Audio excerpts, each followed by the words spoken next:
Hello friends, welcome to another video of stock market. Friends, Sudeep Pharma Limited गजीस IPO का आज day 2 का subscription open हो रहा है। जानेंगे लाइव सब्सक्रिप्शन जीएमपी कितना चल रहा है, लिस्टिंग कितना मिलेगा, परफॉर्मेंस कैसा अप्लाई करें या फिर नहीं, फाइनल डिसीजन क्या लेना चाहिए, इन सभी पॉइंट्स को डिस्कस करेंगे। और ये कोई रिकमेंडेशन वीडियो नहीं है, इसलिए जो भी फाइनल डिसीजन लीजिएगा अपने रिस्क पर लीजिएगा। चलिए फ्रेंड्स, वीडियो स्टार्ट करते हैं।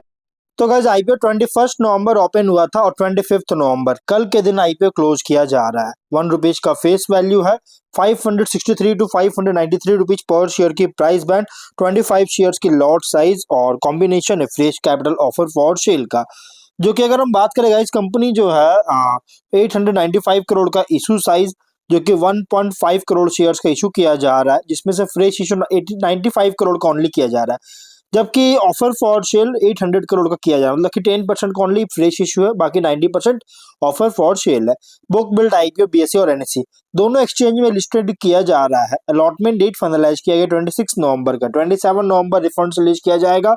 शेयर्स डीमैट अकाउंट में क्रेडिट होगा। 28 नवंबर का लिस्टिंग डेट रखा गया है। इंडिविजुअल मतलब रिटेलर्स ओनली 1 लॉट अप्लाई कर सकते हैं, जो कि 25 शेयर्स मिलेंगे। 14.8 थाउजेंड पे करना पड़ेगा। मिनिमम आप अप्लाई कर सकते हैं 1 लॉट का, मैक्सिमम 13 लॉट अप्लाई कर सकते हैं। 1.9 लाख रुपीज पे करना पड़ेगा। रिटेल में अगर 5 टाइम सब्सक्रिप्शन होता है तो आप जितना भी अप्लाई कीजिए आपको ओनली 1 लॉट ही अलॉट किया जाएगा। स्मॉल एचएनआई में मिनिमम 14 लॉट अप्लाई कर सकते हैं, 2.1 लाख रुपीज पे करना पड़ेगा। मैक्सिमम 67 लॉट अप्लाई कर सकते हैं, 9.9 लाख रुपीज पे करना पड़ेगा। Big HNI minimum 68 lot apply कर सकते हैं, 10.1 लाख रुपीज पे करना पड़ेगा। स्मॉल एचएनआई बिग एचएनआई में अगर 15 टाइम सब्सक्राइब होता है तो आप स्मॉल एचएनआई जितना में अप्लाई कीजिए आपको ओनली 14 लॉट अलॉट होगा। अगर बिग एचएनआई में आपने अप्लाई किया है और 15 टाइम सब्सक्राइब होता है तो आप जितना भी अप्लाई कीजिए आपको ओनली 68 लॉट ही अलॉटमेंट किया जाएगा, इससे ज्यादा आपको अलॉटमेंट नहीं होगा। कंपनी के प्रोमोटर है सुजीत जयसुख भयानी, अवनी सुजीत भयानी और Sanil Sujit Bhayani, Sujit Jaysukh Bhayani, HUF Riya Riva resources private limited, Bhayani family trust इसके promoter. Pre issue holding 89.4%, post issue 76.1% holding देखने को मिल जाएगा। ऑफर जो दिया गया है QIB एंकर इंक्लूड नहीं करेंगे, ऑलरेडी एलोकेट हो चुका है 20% का। बिग एचएनआई में 10%, स्मॉल एचएनआई 5%, रिटेल 35% ऑफर दी गई है। एंकर से 268.5 करोड़ का फंड रेज कर चुकी है। अब अगर हम इसके सब्सक्रिप्शन की बात करें तो QIB सर 9%, बहुत ही लो सब्सक्राइबर। QIB का हमेशा लास्ट डे में अप्लाई करते हैं। वैसे अगर देखा तो day 1 9% only subscriber, 2.7 lakh shares का बीट किया 16 करोड़ का। बिग एचएनआई में 2.75 टाइम सब्सक्राइब है, 15.1 लाख शेयर्स का ऑफर था, 41.4 लाख शेयर्स का बीट किया 246 करोड़ का। स्मॉल एचएनआई में 3.53 टाइम सब्सक्राइब है, 7.5 लाख शेयर्स का ऑफर था, 26.6 लाख शेयर्स का बीट किया 158 करोड़ का। रिटेल में 1.53 टाइम सब्सक्राइब है, जो कि 52.8 लाख शेयर्स का ऑफर था, 80.6 लाख शेयर्स का बीट किया 478 करोड़ का। यहाँ पे गाइज QIB तो बहुत ही लो सब्सक्राइबर, लेकिन QIB हमेशा लास्ट डे में अप्लाई करते हैं। लेकिन गाइज एचएनआई में अगर देखा जाए, बिग एचएनआई स्मॉल एचएनआई बहुत ही स्ट्रॉन्ग सब्सक्राइब है। रिटेल में भी गाइज अच्छी सब्सक्राइब देखने को मिल रही है, अच्छी स्ट्रॉन्ग सब्सक्रिप्शन देखने को मिला है। टोटल 1.43 टाइम सब्सक्राइब है, 1.5 लाख शेयर्स का बीट किया गया, सॉरी 1.5 करोड़ शेयर्स का बीट किया है, जो कि लगभग 898 करोड़ का बीट करता हुआ देखने को मिल रहा है। बहुत अच्छी सब्सक्रिप्शन देखने को मिल रही है। जीएमपी 121 रुपीज का ट्रेड कर रहा है, 20.4% का लिस्टिंग एक्सपेक्ट कर सकते हैं। 714 रुपीज का एस्टिमेटेड लिस्टिंग प्राइस, 3025 रुपीज का एस्टिमेटेड प्रॉफिट आपको मिल सकता है। हाँ, यहाँ पे जीएमपी में कंसिस्टेंटली गिरावट आ रहा था, लेकिन 23 नवंबर का जो कि कल का डेट, जीएमपी में ग्रोथ देखने को मिला है। अब अगर हम इसके बिजनेस की बात करेंगे, 1989 में इनकॉर्पोरेट किया गया था, जो कि फार्मास्यूटिकल एक्सपेंट्स, फूड ग्रेड मिनरल्स और स्पेशलिटी न्यूट्रिशन इंग्रेडिएंट्स का कंपनी मैन्युफैक्चरिंग करता है लगभग। और ये जो है ये प्रोडक्ट्स लगभग 100 कंट्रीज के आसपास सर्व कर रहा है, 100 कंट्रीज में सर्व कर रही है। 6 मैन्युफैक्चरिंग फैसिलिटीज है ऑपरेट करता है, जिसमें कंबाइंड प्रोडक्शन कैपेसिटी है 50,000 मिलियन टन का। और स्पेशलाइज है मिनरल्स में, स्पेशलाइज जैसे calcium, iron, magnesium, zinc, potassium, sodium. और कंपनी मोर देन 200 प्रोडक्ट्स को सप्लाई करता है डाइवर्स कस्टमर बेस को। और कस्टमर्स की बात करें तो फार्मा, फूड, न्यूट्रिशन सेक्टर से आते हैं। कंपनी के अंडर जो है एक स्ट्रॉन्ग R&D कैपेबिलिटीज है, इन हाउस लैब्स और पायलट स्केल फैसिलिटीज पर, जो कि फोकस कर रहा है मिनरल सॉल्ट्स और एक्सिपेंट्स पर। प्रोडक्ट पोर्टफोलियो में है pharmaceutical, food and nutrition business, speciality ingredient business और ट्री टू रेट्स बिजनेस। और 31 दिसंबर के अकॉर्डिंग 704 परमानेंट एम्प्लॉइज कंपनी में काम कर रहे थे। तो ओवरऑल बिजनेस की बात करें तो कंपनी एक्सपेंड्स और स्पेशलिटी इंग्रेडिएंट्स का pharma food nutrition industry global market में मैन्युफैक्चरिंग और मार्केटिंग करता है। और ये जो कंपनी है ये मतलब कि मार्की कस्टमर्स के साथ क्रिटिकल और स्पेशलाइज्ड इंग्रेडिएंट्स का के लिए एक मोस्ट प्रेफर्ड पार्टनर एंजॉय कर रही है। अब अगर हम बात करें इस कंपनी के फाइनेंशियल को लेकर, एसेट्स जून क्वार्टर का 922 करोड़ का, नेटवर्थ 688 करोड़ का, रिजर्व 668 करोड़ का, डेट है 136 करोड़ का। लेकिन रेवेन्यू प्रॉफिट की बात करें 23 में 438 करोड़ का रेवेन्यू, 62.3 करोड़ का प्रॉफिट, 24 में 465 करोड़ का रेवेन्यू, 133 करोड़ का प्रॉफिट, 25 में अगर देखा जाए तो 511 करोड़ का रेवेन्यू, 138.7 करोड़ का प्रॉफिट है।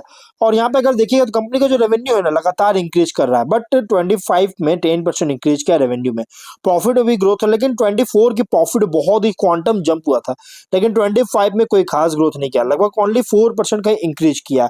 और यहाँ पे अगर देखिएगा लगभग जून क्वार्टर की बात करें तो 130 करोड़ का रेवेन्यू, 31.3 करोड़ का प्रॉफिट है, बहुत ही शानदार देखने को मिल रहा है। डेट इक्विटी 0.2 टाइम का RONW है, और RONW PAT मार्जिन है 28% का अराउंड, और एबिटा मार्जिन 39.7%, पीबी और पी रेशियो 12.9, 47.6 टाइम का। मार्केट कैप होगा 6698 करोड़ का। देखिए अगर हम इसके कॉम्पिटिटर की बात करेंगे, जैसे वैसे कोई खास कंपनी स्पेशली जो कि इस तरह का बिजनेस करता है, सेम बिजनेस, वैसे कोई कंपनी इसकी कॉम्पिटिटर नहीं है। हाँ अगर देखा जाए तो इसके कुछ मतलब कि कंपैरिजन रिलेटिव और कंपेयर करें, कोई डायरेक्ट पीयर्स नहीं है, बल्कि यहाँ पे कुछ ब्रॉडर फार्मास्यूटिकल कंपनीज है जो कि रिलेटिव कंपैरिजन कर सकते हैं, जैसे सन फार्मा हो गया, Divi's laboratories, Torrent pharma, Cipla, doctor Reddy's laboratories, ये है जो कि standard pharma formulation API companies जो कि ब्रॉड मार्केटिंग के लिए यूज होता है। और इसमें लेकिन इसका कंपनी का जो है ना कुछ एक अलग ही निश पे काम करता है, एक्सिपेंट्स और स्पेशलिटी इंग्रेडिएंट्स, एक्सपोर्ट हेवी और मिनरल बेस्ड एक्सेट्रा के लिए। और एप्स यहाँ पे अगर देखिए तो ट्रू पीयर जो है ना इसका बहुत देखने को नहीं मिल रहा है फिलहाल कंपनी में, इसलिए पीयर कंपैरिजन लिमिटेड है। और अगर लार्ज फार्मा कंपनीज को यूज करे बेंच मार्क पर्पज के लिए तो गाइज एक अलर्ट हो सकता है, थोड़ा सा एक मतलब कि आप इसमें थोड़ा सा आप कॉशियस हो सकते हैं। अब अगर हम बात करते हैं गाइज इसमें कुछ और स्वॉट की बात करते हैं, देखिए कंपनी जो है स्ट्रेंथ में अगर देखिएगा तो लीडिंग मैन्युफैक्चरर है फार्मास्यूटिकल एक्सिपेंट्स और स्पेशलिटी इंग्रेडिएंट्स का, और स्ट्रॉन्ग रिलेशनशिप है मेजर फार्मास्यूटिकल कंपनीज के साथ इंडिया और अब्रॉड में। वाइड प्रोडक्ट पोर्टफोलियो है, calcium phosphate, magnesium carbonate, nutraceutical ingredients और स्पेशलाइज्ड एक्सिपेंट्स में इंक्लूड है। कंसिस्टेंट रेवेन्यू ग्रोथ है, स्टेबल रेपुटेशन के साथ रेगुलेटेड और सेमी रेगुलेटेड मार्केट्स में, और स्ट्रॉन्ग टेक्निकल एंड एक्सपर्टाइज है लॉन्ग ऑपरेशनल एक्सेलेंस के साथ। लेकिन वीकनेस भी है, जैसे हाई डिपेंडेंस है डिमांड साइकिल्स पर फार्मास्यूटिकल सेक्टर का, और क्वालिटी एंड कॉम्प्लायंस रिक्वायरमेंट्स जो कि सिग्निफिकेंटली इंक्रीज हो रहा है ऑपरेटिंग कॉस्ट को लेकर। कंपटीशन जो है लार्ज इंटरनेशनल एक्सपेंट्स मैन्युफैक्चरर से कंपटीशन बहुत ज्यादा इंटरनेशनल एक्सपेंट्स है गाइस। इंडिया में वैसे कोई लिस्टेड पीयर्स नहीं है, बट ग्लोबल मार्केट में बहुत सारे हैं लार्ज कंपनीज है। प्रॉफिटेबिलिटी जो है सेंसिटिव है रॉ मटेरियल प्राइस फ्लक्चुएशन होने के कारण, लेकिन इसमें अपॉर्चुनिटीज भी है, जिससे अगर देखिएगा तो एक्सिपेंट्स के लिए डिमांड ग्रो कर रहा है। रीजन क्या है, जेनरिक मेडिसिन और न्यूट्रास्यूटिकल्स के एक्सपेंशन के कारण, और स्ट्रॉन्ग एक्सपोर्ट पोटेंशियल है क्योंकि ग्लोबल आउटसोर्सिंग है, इंडियन फार्मा इंक्रीज हो रहा है। क्योंकि देखिए इंडियन फार्मा, इंडिया की जो फार्मा जो सेक्टर है स्पेशली जेनरिक मेडिसिन वगैरह का, और इसके कारण इसका जो एक्सपोर्ट है ना जी, मतलब कि पूरे वर्ल्ड का ये इंडिया हब है एक्सपोर्ट के लिए जेनरिक मेडिसिन का, जो कि एक तरह से कह सकते हैं ग्लोबल आउटसोर्सिंग बहुत ज्यादा स्ट्रॉन्ग एक्सपोर्ट पोटेंशियल भी कंपनी का है। और कंपनी जो नए स्पेशलिटी इंग्रेडिएंट्स का भी जो है सो हाई मार्जिन के साथ इंट्रोड्यूस करने में रेडी है। प्लस रेगुलेटेड ग्लोबल मार्केट्स में भी अपॉर्चुनिटीज एक्सपैंड कर रही है, लेकिन थ्रेड भी है, जिससे फ्रीक्वेंट रेगुलेटरी चेंजेस होता है फार्मास्यूटिकल और न्यूट्रास्यूटिकल में। सप्लाई चेन डिस्ट्रप्शन या फिर स्कार्सिटी होता है की रॉ मटेरियल्स का, तो इम्पैक्ट कर सकता है। इंटेंस कंपटीशन डोमेस्टिक और इंटरनेशनल प्लेयर से है। करेंट करेंसी वोलेटिलिटी और के कारण एक्सपोर्ट प्रॉफिटेबिलिटी को इम्पैक्ट कर रही है, तो कुछ रिस्की पॉइंट है। अब अगर हम बात करें इस कंपनी के ऑब्जेक्टिव को लेकर, तो कंपनी जो है एक नया मतलब कि नंदेश्वरी फैसिलिटी 1 में एक प्रोडक्शन लाइन के लिए मशीनरी का मतलब कि परचेज करना चाहता है, जिसमें कैपेक्स करेगा और जनरल कॉर्पोरेट उसके फंडिंग इसके आईपीओ लेकर आया। देखिए कंपनी ओवरऑल अगर देखा फंडामेंटली तो बहुत स्ट्रॉग है, 20% का लिस्टिंग एक्सपेक्ट कर सकते हैं, 121 रुपीज का जीएमपी ट्रेड कर रहा है, तो आप इसमें क्या स्ट्रॉन्ग लिस्टिंग एक्सपेक्ट कर सकते हैं। लेकिन फाइनल डिसीजन जो भी लीजिएगा अपने रिस्क पर लीजिएगा। हाँ, इस कंपनी में सबसे बड़ी ड्रॉबैक क्या है, इसके प्राइस बैंड, जो कि इसके प्राइस बैंड जो है ना बहुत एग्रेसिव रखा गया है। अगर हम देखेंगे तो और मैनेजमेंट कॉन्फिडेंट है कि जो रेवेन्यू मार्जिन में जो ग्रोथ हो रहा है इसी को मेंटेन आगे भी करेगा। इसलिए जो भी फाइनल डिसीजन लीजिएगा अपने रिस्क पर लीजिएगा। ये कोई रिकमेंडेशन वीडियो नहीं है, तो मिलते हैं नेक्स्ट वीडियो में। Till then bye bye.